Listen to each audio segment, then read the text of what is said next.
Welcome to the Penny Forward podcast. Penny Forward is a community of people who are blind, their families, and friends who share an interest in financial independence. Join us now as we meet people like us who are working towards their own success.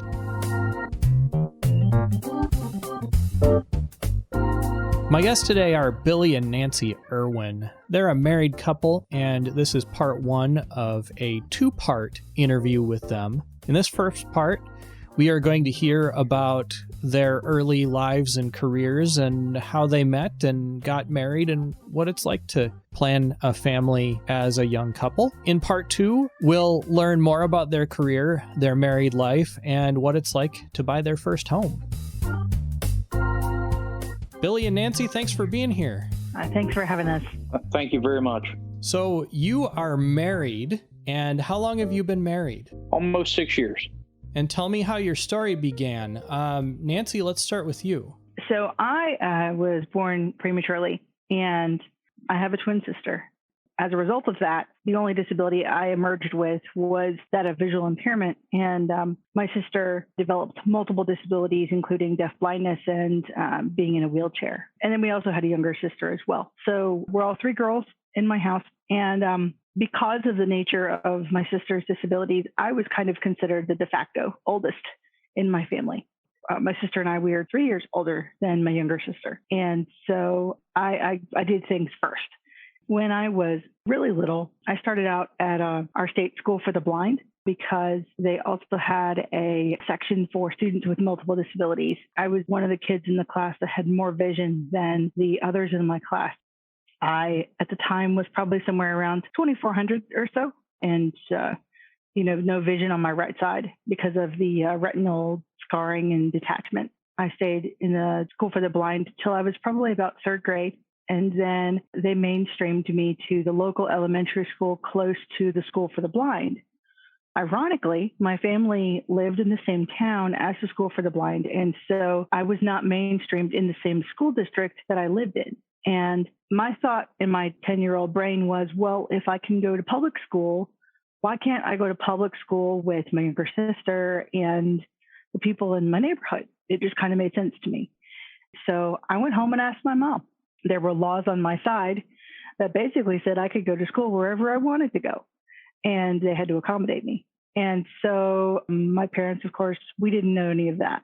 And so they went to the school district and asked for me to be allowed to go to school with my sister.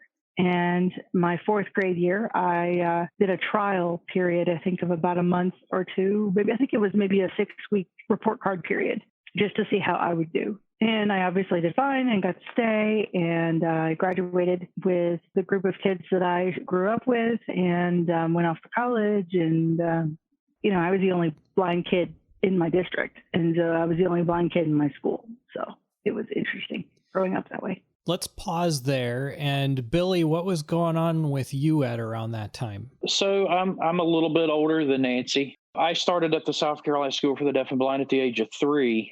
And up until about the age of 12, I eventually was in their mainstream program to go to public school during the day while still receiving services from the school at night. But by the time I was done with fifth grade, we too had learned that the laws had changed and I could go to school in my district, which was about 45 minutes away from the school that I was currently going to. So I was having to either stay in our living facilities at the school. After learning that at that time, our school for the blind did not offer a high school diploma. They were not accredited. A lot of the higher functioning students were pulled out of the school and relocated to their home districts. Request of their parents, which is what happened to me. And so I went to regular public school in the town I grew up in of Gaffney, South Carolina, which is a very small town. And we had approximately at that time, I think, 3 blind students in the district. And so I continued there and pretty much graduated high school there. That puts me graduating in 2002. Nancy and I knew each other as very young children. I knew her more than she knew me because me being older. So I remember her being there for a brief period of time. We were not connected with one another. Through that process, we actually didn't connect back up until 2009. So thanks to a former blind related social networking site that I don't believe is still around anymore. But she had written an article and I recognized the name, discussed it with a friend of mine, and a friend of mine knew Nancy and suggested that I reach out to her. So from the course of 2009 to 2014, I dated Nancy off and on and pursued her like crazy. And I was extremely persistent, and finally she gave in. And so after seriously dating for 3 or 4 months, I asked her to marry me, and here we are. What a great story. I love it. Nancy, tell me a little bit about your college life and your early career. So, can I just say I loved college? It was so much fun. I made one of the best decisions before I went to college. At least for me, I decided that I wanted a guide dog. And it was probably the craziest, most scariest thing I've ever done, at least as the 19-year-old that I was.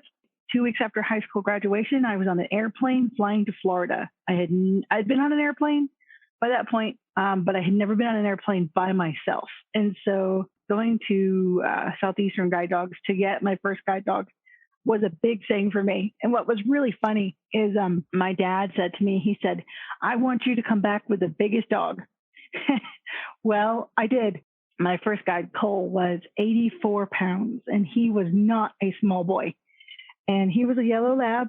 And I have to say, he was a really great guide dog for a first-time guide dog user. He was very sweet, really chill. That's kind of why they gave him to me, because they figured, I'm going to be in class and then he needs to settle down easily. And he did all of those things. But what happened is I gained my confidence. I was ready to walk faster, and I could get him to do it for a spurt, but I couldn't get him to do it continuously because that just wasn't his speed. And after about 2 years in college, I had to retire Cole. And it wasn't just because of the speed. Later on, we found out that he developed canine diabetes. And so that explained a lot as well. And we just didn't know what was going on with him. So it was actually really interesting because I went to Winthrop University in South Carolina. It was close enough to be close enough to my family so that if I needed a ride or needed something, they could come get me. But it wasn't so close that they could come visit me and harass me all the time. Because I'm actually from Spartanburg, where the School for the Blind is located. And so there are several universities and schools in that area, including Wofford College and things of that sort. And my mom pushed really, really, really hard for me to go to one of those local schools. And I felt like I needed to kind of branch out. And what's funny about that is that kind of, in a lot of ways, describes what I did later in my early career. But I changed my major, just like most people do, halfway through college. I really didn't know what I wanted to do. I had spent some time, because I was in the school's choir in high school. I spent some time with the guy that was recording our concerts. He had all these microphones and he had all this stuff set up. And I really wanted to know, what do you do with all that stuff? Why do you have so many and all those kinds of things?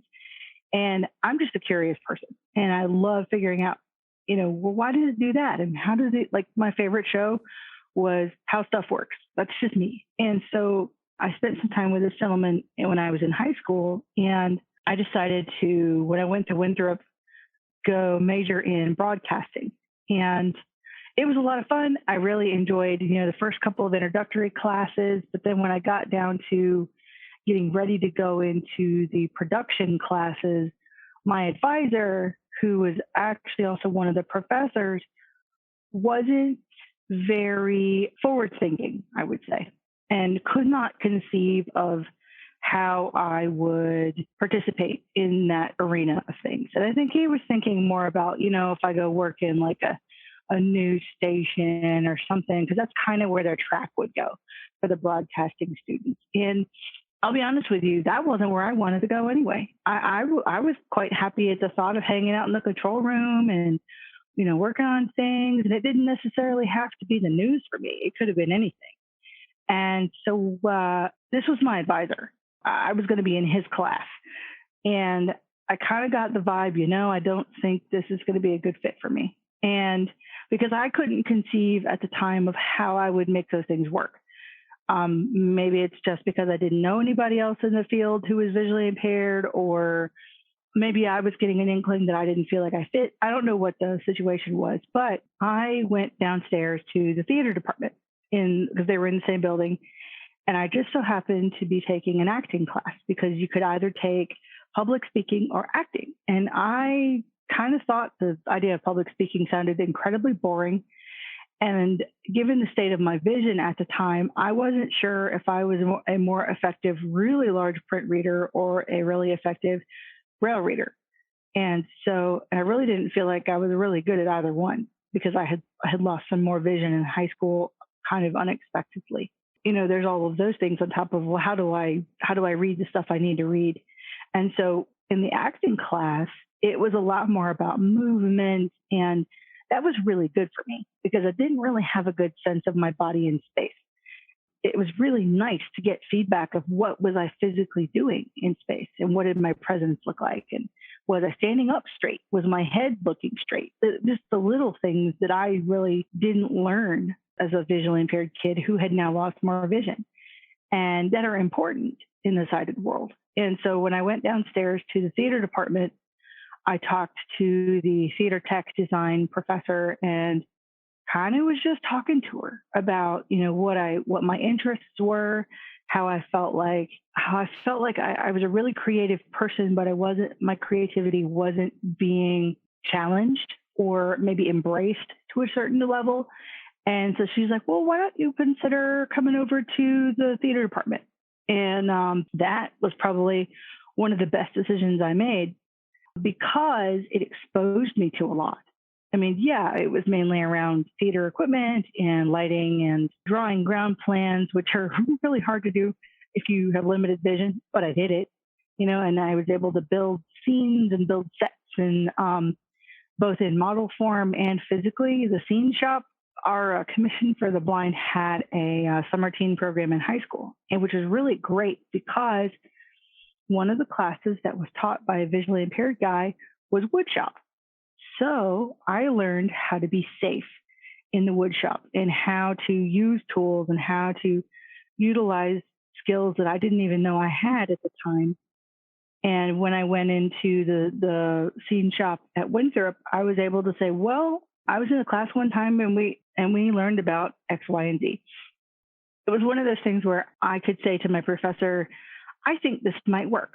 And they would go, okay, let's try it. And honestly, as a 21, 22-year-old, I needed that. I needed somebody to say, yeah, let's give this a try and see what happens. The worst that could possibly happen is it doesn't work.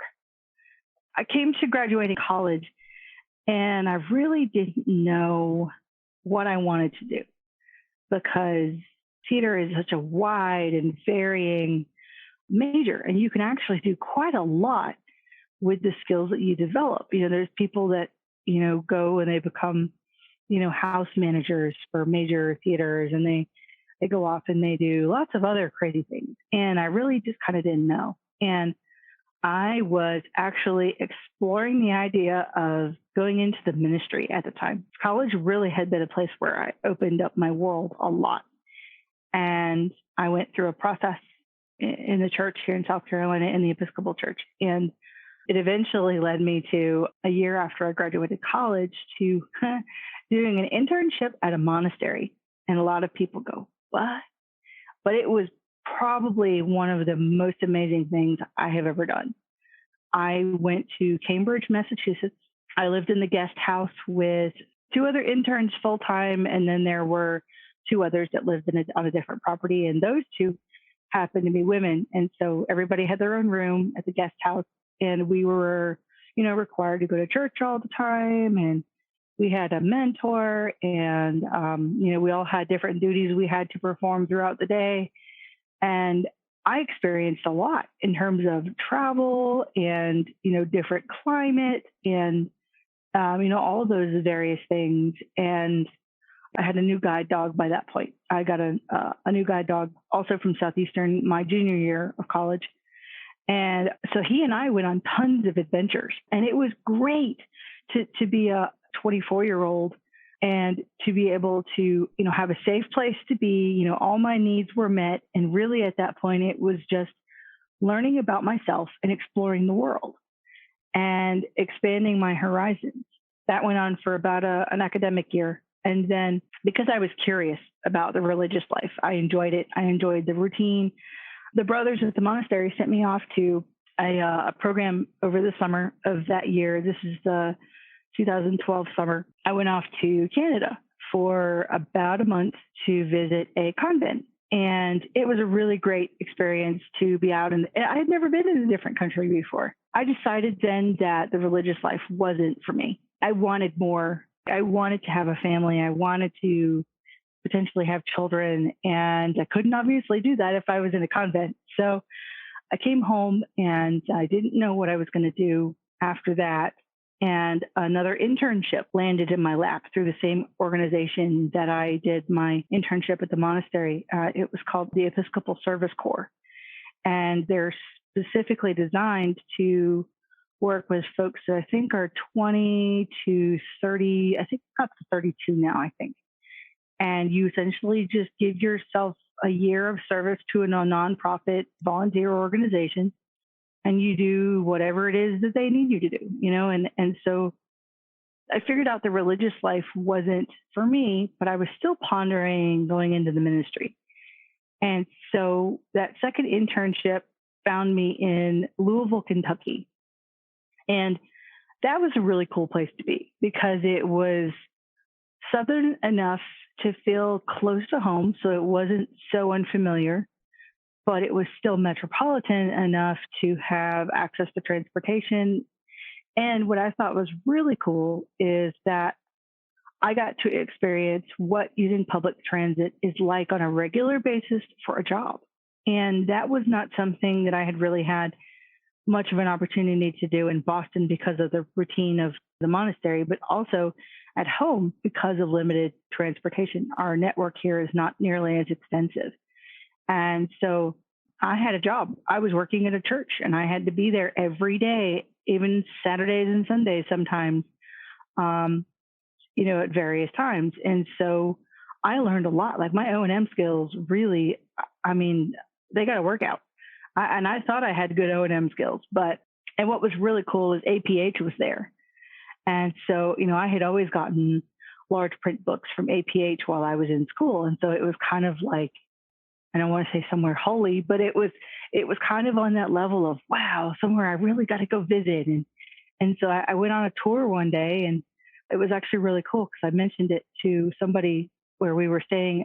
We were staying at the cathedral in downtown Louisville. And I mentioned it to one of the staff members that, I've always wanted to go check out APH, and I passed it by it on my way to the church where I work every day. And I think I want to go on a tour. And they're like, I want to go too. So we, I think she actually drove me. I don't remember, but we went over to APH and I got to go visit and see all the stuff they had. And what was really cool about being a blind person going to the museum is they opened everything up. I got to put hands on everything, what an old fashioned braille writer used to look like, and, all kinds of different things. And now, in my career now, I'm kind of like, I kind of want to go visit again because a lot of that stuff was neat and interesting, but it didn't mean as much to me then as it would now. And so while I was in Louisville, sometime around January of that year, I was asked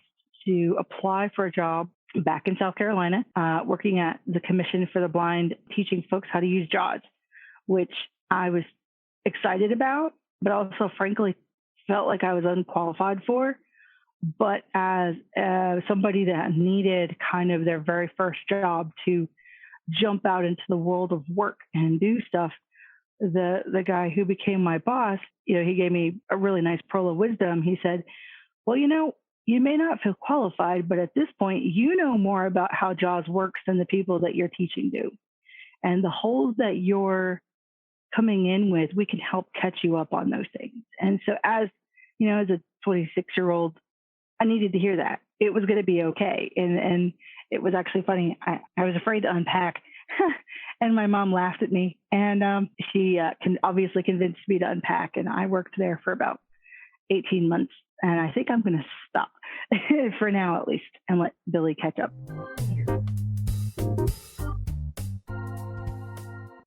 We'll hear the conclusion of this interview in a moment, but first, a brief word from our sponsor.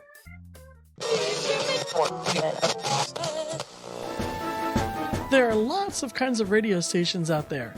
AM, FM, terrestrial, satellite, internet only. No matter what kind of radio station it is, we want to help you with your imaging. Check out superblink.org for IDs, bumpers, promos, and more. That's superblink.org.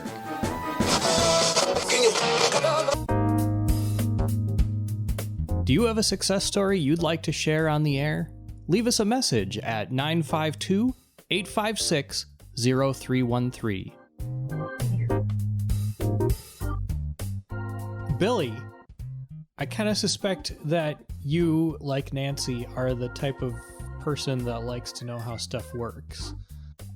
So when I graduated high school, or actually right beforehand, I had gotten my amateur radio license. I had a fascination for emergency communications. And all this stems for me, for some unknown reason, growing up as a child, I had a fascination with trains, so much so that I have a lot of model trains in storage. I used to build very extensive detailed layouts in HO scale, which does require a significant amount of vision. And with my condition of Leber's congenital amaurosis, at one time I was correctable up to 2170. So through my educational K through 12 career, I did everything pretty much visually. But I noticed as time went on, it was starting to change. But during my high school years, my 11th grade year, I got my amateur radio license. And so I would sneak and carry my ham radio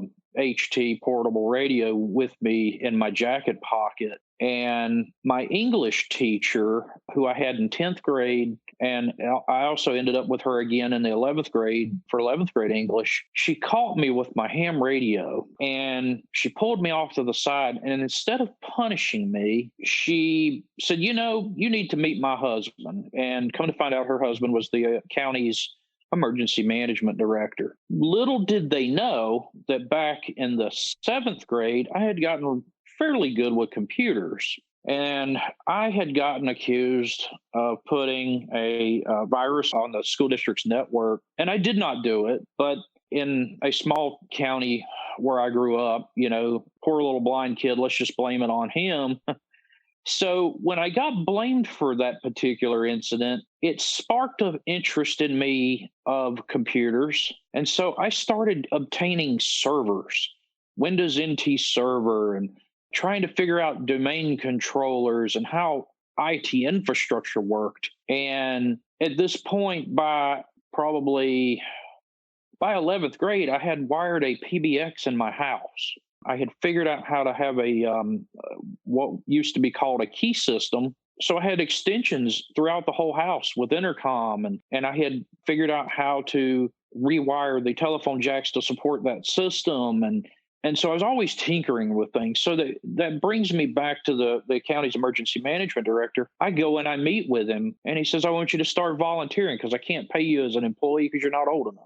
And so in the spring and summer of 2001, I had started volunteering with the county's emergency management, taking care of their computer work because the county did not have an IT department, which is hard to believe looking back, but they didn't. And so I became the county's de facto IT guy, even while I was still in high school. And so I also become a radio technician for the county. I was fixing their law enforcement, police, fire, EMS radios and repeaters and working on some of that equipment, and ended up with my amateur radio license. And so I also started volunteering part of my senior year as a 911 telecommunicator, also known as a dispatcher. And so I would dispatch emergency calls in our county. And because of my canny sense of direction, I knew all the roads in our county. And so I could give directions off the top of my head without having to, look at a map. When 9/11 happened and everything went chaotic, I was actually pulled out of my high school classes that day and asked to go be at the Emergency Operations Center should they have any immediate technical failures or anything should come up. Because at that particular moment in time, we didn't know what was coming and what was happening. And I have to say, a lot of my family were either fire, police, or military, and I had that sense of service. I really wanted to serve my community. And I even called a military recruiter at one time because I didn't know if they made any accommodations for having a visually impaired person. And I called the recruiter and I asked him, I said, I really want to serve my country. He actually thought it was a prank phone call. He laughed me right off the phone. And that was disturbing to me. And I get where he is coming from. I'm sure he probably did think it was a joke. But I did want to serve my country in some form or fashion. And so I found my way to do that with amateur radio as well as in my professional career. And immediately after I got my amateur radio license, the area's emergency coordinator for the county, he and I became very close friends. He's a great mentor to me. And after we did that, he had me teach a ham radio class to some new folks that were interested in amateur radio. And he come to me, he said, "You're going to teach this part of the class." And I was a very shy, timid person at the time. And I said, "No, I'm not going to do that." He said, "You'll do it or else." He really put the thumb over me. And I realized that after doing that, I stood up and I told the class, I said, "Well, I have no idea what I'm doing up here, but if you want to go ahead and throw tomatoes, go ahead and throw them now." They didn't throw tomatoes at me, and I'm still friends with several of those that I taught in those classes. So it gave me, I built a sense of confidence around that. And so straight out of high school, I was hired as the county's IT director and stayed in that position for approximately 3 years. And in doing that job, the first year and a half to 2 years, I realized that my vision was getting harder and the transition from going in and out of buildings was becoming more and more difficult. And honestly, I realized that I was honestly faking it, trying to just do it with limited assistance. I didn't even use a cane, but I noticed that as time goes, I'm running into more objects and it's taking more time to adjust to these transitions in light. So meanwhile, I get contacted because I designed the county's website. If you go back to my childhood briefly, my parents were sending my blood collections that I would periodically give at the doctor's office. They were sending them to universities, and I didn't know about it or really understand it at the time. But they were doing research on my eye disease and the genetics involved behind it. So I get a call on an answering machine at work one day where the University of Pennsylvania is looking to have me come and participate in a clinical trial for gene therapy for people with the RPE65 gene mutation in LCA. And so in 2004, I started making trips back and forth to Philadelphia.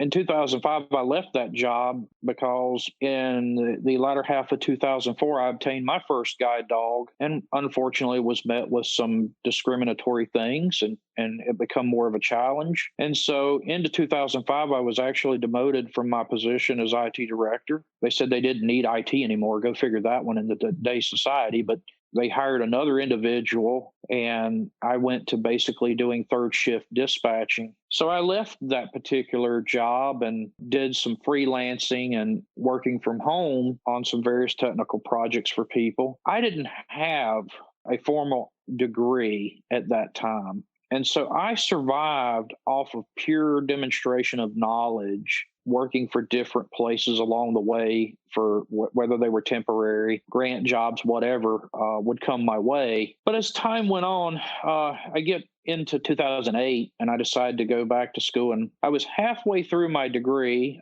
They cut the budget in such a way that this cooperative program between the School for Deaf and Blind and the local community college, a bunch of us got left with not being able to complete our degrees. So I'd gotten halfway through it. And so I was able to take some additional knowledge from that process. And I went on and just really bounced around through my 20s and into my early 30s, trying to find a place that would hire me with a visual impairment. And I really met a lot of struggles. I worked for the state of South Carolina on a Homeland Security grant in 2012, and they were trying to find a way to hire me permanently in their data center. And I got met with questions of, wow, how are you going to go down here in the data center and find a server in a rack? And how are you going to be able to put a server in a rack? How are you going to be able to hang it on its rails? You can't do that not being able to see. And one of my coworkers who had actually taken an interest in me tried his best to advocate because he had been to my house to see my collection of enterprise IT equipment and what I could do. Because one of my other fascinations is buying and obtaining enterprise infrastructure equipment and running that on my network at home.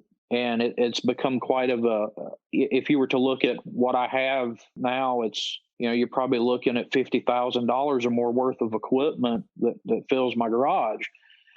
I tell you, I hit times of depression and frustration and wondering, well, geez, where do I fit in as a blind person? Nobody will seem to give me a fair shake. Well, in 2014, I ended up taking a position in the not too far from Chapel Hill, North Carolina, with the county to manage the radio system. And I converted them from an old system to a new P25 system. Well, after about 9 months of being there, unfortunately, two things happened. One, it seemed like I was running out of work to do, but they were going to have an exercise at one of the schools for active shooter emergency training. And so my new boss that was hired after I was hired comes to me and says that we'd like you to be in the training. And I'm thinking, that's great. I chimed up and I said, well, I'll sit in the command post and make sure that the equipment that they need to be able to communicate within the building works and see if we can identify the holes in the system. And he comes back with, well, no, that's not really what I had in mind for you. Since you're blind, you could play the perfect victim. And I was just totally shocked. It caught me off guard. I didn't even know what to say. I'd never been so insulted in my life. So I went down to my office. I was located in the basement of the building, and I called Nancy at the time. We had been dating for a few months, and I shared my concern with her about it. And she's like, you've just had it rough. She said, I think it's time you go back to school and get some credentialing. And we were already considering on getting married, I think, at that time. And so the decision was made, you know what, I'm just not going to work for this county anymore, being treated this way. So I went upstairs, handed my resignation to the person that originally hired me. And he kind of felt like, oh, well, we knew you were probably going to, move back and get married and all that. I said, well, irregardless, this is not right. And so he called Human Resources. Human Resources calls me later that afternoon. They tried to offer me more money to stay. They wanted to know how to fix it. And my simple response was, well, you can't fix stupid. So I saw that as my golden opportunity to move to where my wife had gotten her job with the Commission for the Blind at the time. And I also think she was in her transition to her new job. So we were both in this transition trying to figure out, well, what's the future hold for us? So I did move back. I did eventually get my associate's degree in network systems management. I was eventually hired. I went through 3 different companies that I worked for in the course of a couple of years, and various different challenges arose. Some was poor management from the folks I worked with, but nevertheless, it was an interesting challenge. So that kind of brings us to somewhat current, and after all that and being married for 5 years and me looking for work and Nancy working on her master's degree, it was a really, there was times we didn't know if we were going to have money to eat. We didn't know if we were going to lose our place to live. We felt like we were teetering so close on the edge. And even though we felt like we were trying to do everything right, we really struggled. So that's kind of where we are up to that point. And however we can segue into how it all turned around, let you be the judge. This is part 1 of a 2-part interview with Billy and Nancy Irwin. I hope you have enjoyed this week's interview and will tune in again next time. But before you go, sometimes persistence really pays off. My friend Byron had a run of bad luck after buying his first home. After about a year in it, he had 3 appliances fail in quick succession. First it was the oven, then it was the washing machine, and then it was the water heater. But he was persistent, and with his realtor's help, was able to learn that they had a cash out option, which would pay him cash for his broken washing machine rather than replacing it outright. He had to spend a little bit of his own money, but with the cash that he got from the home warranty company and his own money, he was able to replace his washing machine a lot sooner than they would have. He paid out of pocket for the oven, and while that was kind of an ordeal, he eventually learned that it can be exciting to get something even as boring as a new oven. Finally, the water heater was fixed by his gas company. But before he was able to get it fixed, with some help from his friends, he was able to figure out how to relight the pilot light so that he would have hot water until the gas company came to do the repairs. Byron's persistence really paid off, and after replacing all these appliances, he has added thousands of dollars to the value of his first home. That concludes this episode of the Penny Forward podcast. Penny Forward is a community of people who are blind, their families, and friends who share an interest in financial independence. Join us, and we will work together to avoid financial obstacles and target our goals. To learn more, visit www.pennyforward.com. Until next time, I'm Chris Peterson. Thanks for listening.